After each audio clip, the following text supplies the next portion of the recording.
আশা করি সকলে ভালো আছেন। চতুর্থ বর্ষের পরীক্ষা শুরু হচ্ছে 30 তারিখ থেকে এবং প্রথম পরীক্ষায় হচ্ছে থিওরি অফ নাম্বার। এই থিওরি অফ নাম্বারস বইয়ের আজকে চ্যাপ্টার 1-এর আমরা ডু অর ডাই সাজেশন দেখব। তো চ্যাপ্টার 1 থেকে যে প্রশ্নগুলো পড়তে হবে, তো ডু অর ডাই সাজেশন সম্পর্কে জানা আছে যে আমরা শুধু গুরুত্বপূর্ণ প্রশ্নগুলো দেখার চেষ্টা করব। এবং সবথেকে ইম্পর্টেন্ট কথা হচ্ছে এই চ্যাপ্টার 1 থেকে তোমরা 20 থেকে 30 মার্ক কমন পাবা। কত মার্ক? 20 থেকে 30 মার্ক। এতটাই গুরুত্বপূর্ণ। সর্বনিম্ন 20 মার্ক কমন থাকেই এবং কপাল ভালো থাকলে 30 থেকে 35 মার্কও কমন থাকে। তার মানে এটা খুব একটা গুরুত্বপূর্ণ চ্যাপ্টার। সো যারা একদমই ভালো করতে চাও তারা 2010 থেকে শুরু করে সব প্রশ্নগুলো পড়া ট্রাই করবা। আর যারা একটু এটার উপরে একটু শুধু গুরুত্বপূর্ণ প্রশ্নের উপর প্রিপারেশন নিতে চাও তারা দেখতে পারো। আর যারা পেইড ক্লাস করতে চান 01767351308 এই নাম্বারে হোয়াটসঅ্যাপে নক দিয়ে আমাদের পেইড ক্লাসগুলোতে এনরোল হতে পারেন। তো চ্যাপ্টার 1 থেকে দেখার চেষ্টা করি। চ্যাপ্টার 1 থেকে যে প্রশ্নগুলো টপ প্রশ্ন হচ্ছে এক্সাম্পল এখানে 4 একটা টপ প্রশ্ন, ঠিক আছে? এক্সাম্পল 4 উপপাদ্য 4 থিওরি অফ নাম্বারসের উপপাদ্য 4 দেখতে হবে, গুরুত্বপূর্ণ প্রশ্ন। এখানে পাটিগণিতের মৌলিক উপপাদ্য বা প্রশ্নের পরীক্ষা আসতে পারে অনন্য উৎপাদীকরণ উপপাদ্য, খুব গুরুত্বপূর্ণ একটা প্রশ্ন, ঠিক আছে? খুব গুরুত্বপূর্ণ একটা প্রশ্ন। আমি আগে বলছি শুধু টপ প্রশ্নগুলো কিন্তু আজকের ভিডিওতে দেখাচ্ছি, যেগুলো তোমরা বেশি বেশি রিভিশন দেবে। ওকে,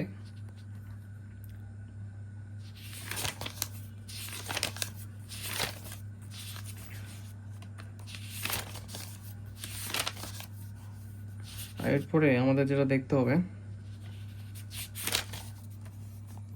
এরপর আমরা যেটা দেখবো সেটা হচ্ছে এখানে থিওরি 23 যে ওয়েলারের 5 ফাংশন গুণাত্মক। ওয়েলারের 5 ফাংশন গুণাত্মক, এটা দেখতে হবে। উপপাদ্য 23।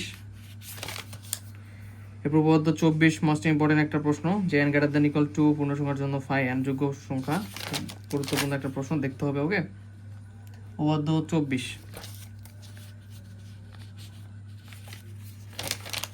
এরপর এখানে উপপাদ্য 30 দেখতে হবে, মোস্ট ইম্পর্টেন্ট উপপাদ্য 30।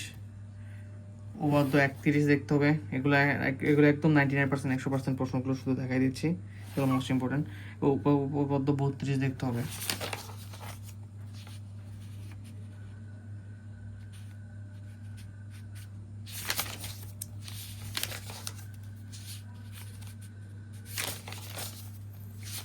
তো চ্যাপ্টার 1 থেকে থিওরিগুলো এগুলো গুরুত্বপূর্ণ যেগুলো দেখালাম। এখন প্রশ্ন যদি দেখতে চাও, এটা একটা দেখতে হবে, সমস্যা 2, মোস্ট ইম্পর্টেন্ট একটা প্রশ্ন, সমস্যা 2।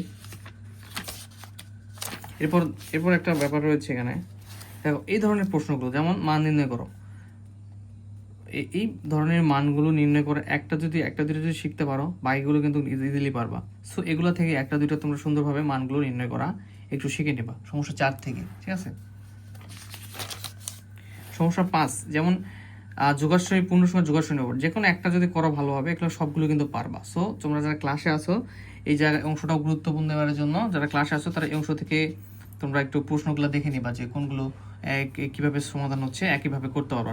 সবগুলো একবার করে দেখে নিবা, ঠিক আছে? মোস্ট ইম্পর্টেন্ট হচ্ছে 2 নাম্বার, যেগুলো স্টিক চিহ্ন দেওয়া আছে এগুলো মোস্ট ইম্পর্টেন্ট এখান থেকে, বাট একটা যদি পারো সবগুলোই পারবা। সো দেখে নিবা। আর এখানে আরেকটা রয়েছে সমস্যা 6, এখানেও মনে করো যে সমস্যা 6 1 নাম্বার মোস্ট ইম্পর্টেন্ট। তো এখানেও মনে করো যে এটা একই ধরনের, যদি দু একটা প্রশ্ন দেখো তাহলে বাকিগুলো এমনি পারবা, ঠিক আছে? মানে এখানে এই যে 1 আর 3 মোস্ট ইম্পর্টেন্ট, বাট হচ্ছে 1 আর 3 বেশি দেখতে হবে ভালো। একই ধরনের ক্লাসে খুব সুন্দরভাবে করাই দেওয়া হয়েছে।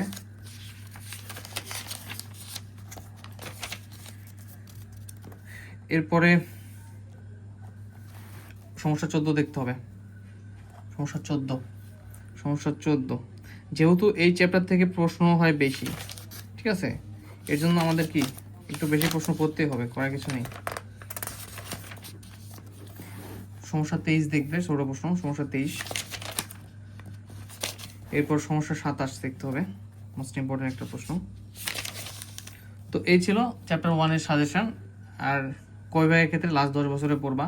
তো কয় ভাগের সাজেশনের পর একটা কথা বলতে হয়, সেটা হচ্ছে কি, এই সাজেশনের পরে যে এই চ্যাপ্টারটা কিন্তু খুবই গুরুত্বপূর্ণ। 20 থেকে 30 মার্কের প্রশ্ন প্রতি বছরই হয়, আসে কমন। সো যেগুলো দেখাই দিলাম এগুলো মোস্ট ইম্পর্টেন্ট, ঠিক আছে? এগুলো খুব ভালোভাবে শেষ করবা, ইনশাল্লাহ ভালো মার্কস কমন থাকবে এই চ্যাপ্টার 1 থেকে। তো চ্যাপ্টার 1 এরপর চ্যাপ্টার 2 এভাবে প্রতিটা চ্যাপ্টারে ধীরে ধীরে দেখাই দেওয়া হবে। আর যারা একবারে ভালো করতে চাও তারা এই চ্যাপ্টারের যে বাকি প্রশ্নগুলো আমাদের ক্লাসে করাই দিছি সেগুলোও দেখতে হবে। ওকে, ধন্যবাদ।